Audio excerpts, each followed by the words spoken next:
Hello friends, welcome to Preethi channel. இன்றைக்கி என்ன ரெசிபின்னு பார்த்தீங்கன்னா, தேங்காய் இல்லாத மதுரை தட்டுக்கடை தண்ணி சட்னி தாங்க செய்ய போகிறேன். இது சுட சுட இட்லியோடு வச்சு பரிமாறினீங்கன்னா டேஸ்ட்டு இன்னமும் சூப்பராக இருக்குங்க. இன்னமும் சட்னி அதிகமாக சேர்த்து இந்த இட்லியை தொட்டு சாப்பிட்டிங்கன்னா இன்னும் டேஸ்ட்டு சூப்பராக இருக்குங்க. இந்த வெயில் காலத்துக்கு ஏற்ற ஒரு நல்ல ரெசிப்பிங்க. ஏன்னா தேங்காய் சேர்த்து சட்னி அரைக்கும் போது சீக்கிரமாக கெட்டு போயிடும். இது தேங்காய் இல்லாத அரைக்கிறதுனால அதிக நேரம் கெட்டு போகாது. வாங்க இந்த சட்னியை எப்படி செய்யலான்றதை பார்த்துடலாம்.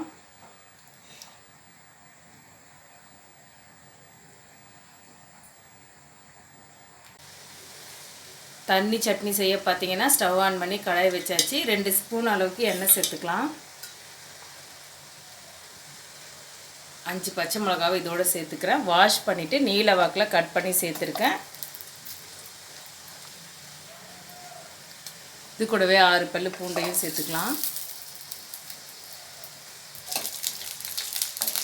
எண்ணெயிலேயே பச்சை மிளகாவும் பூண்டும் நல்லா வதங்கி வரட்டும். பச்சை மிளகாவை நீல வாக்கில் கட் பண்ணி சேர்த்துக்கோங்க, இல்லைன்னா வெடிச்சிடும். பச்சை மிளகா இந்த அளவுக்கு எண்ணெயில் வதங்கின பிறகு 2 பெரிய வெங்காயத்தை கட் பண்ணி வச்சுருக்கேன், இதோடு சேர்த்துக்கிறேன்.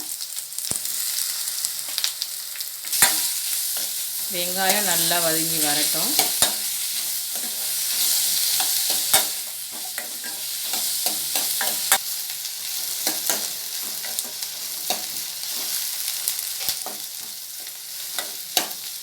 தட்டுக்கடை தண்ணி சட்னி பார்த்திங்கன்னா பச்சை மிளகாய் சேர்த்து செய்யும்போது தான் டேஸ்ட்டு நல்லாயிருக்கும். காஞ்ச மிளகாய் சேர்த்து செஞ்சிங்கன்னா அந்தளவுக்கு டேஸ்ட்டு நல்லா இருக்காது. வெங்காயம் இந்தளவுக்கு வதங்கின பிறகு இதை ஆற விட்டுடலாம். ஸ்டவ் ஆஃப் பண்ணிடுறேன். வதக்கி வச்ச வெங்காயம் பச்சை மிளகாலாம் பார்த்திங்கன்னா நல்லா ஆறிடுச்சு. இது ஒரு மிக்ஸி ஜாரில் சேர்த்துக்கலாம். இது கூடவே 1/4 கப் அளவுக்கு பொட்டுக்கடலையும் சேர்த்துக்கிறேன். இந்த சட்னிக்கு தேவையான உப்பையும் சேர்த்துட்டு இதை நல்லா அரைச்சி எடுத்துகிட்டு வந்துடலாம். சட்னி பார்த்திங்கன்னா அரைச்சி எடுத்தாச்சு. இதுக்கு ஒரு தாளிப்பு போட்டுக்கலாம். அதே கடாயில் நம்ம தாளிப்பு போட்டுக்கலாம். கொஞ்சமாக எண்ணெய் சேர்த்துக்கிறேன். எண்ணெய் சூடான பிறகு கடுகுளுத்தம் பருப்பு சேர்த்துக்கிறேன். கடுகுளுத்தம் பருப்பு நல்லா பொரிஞ்சு வரட்டும்.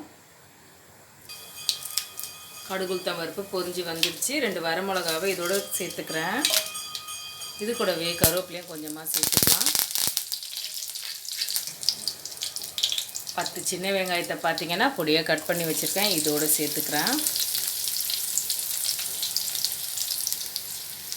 வெங்காயம் நல்லா பொன்னிறமாக வதங்கி வந்த பிறகு அரைச்சி வச்சுருக்க சட்னி இதோடு நம்ம சேர்த்துடலாம்.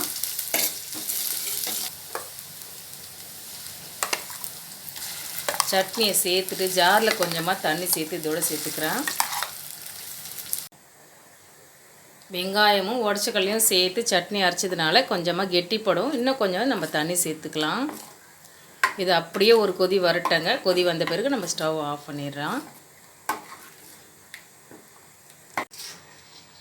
சட்னி பார்த்திங்கன்னா ஒரு கொதி வந்துடுச்சு. இந்த டைமில் நம்ம ஸ்டவ் ஆஃப் பண்ணிக்கலாம். அவ்வளோதாங்க, தேங்காய் இல்லாத மதுரை தட்டுக்கடை தண்ணி சட்னி சூப்பராக ரெடி ஆயிடுச்சுங்க. இது சுட சுட இட்லியோடு வச்சு சாப்பிடும்போது டேஸ்ட் இன்னமும் சூப்பராக இருக்கும். நீங்களும் இதே போல் ட்ரை பண்ணி பாருங்கள். இந்த வீடியோ உங்களுக்கு பிடிச்சா லைக் பண்ணுங்கள், ஷேர் பண்ணுங்கள், சப்ஸ்கிரைப் பண்ணிக்கோங்க. தேங்க்ஸ் ஃபார் வாட்சிங்.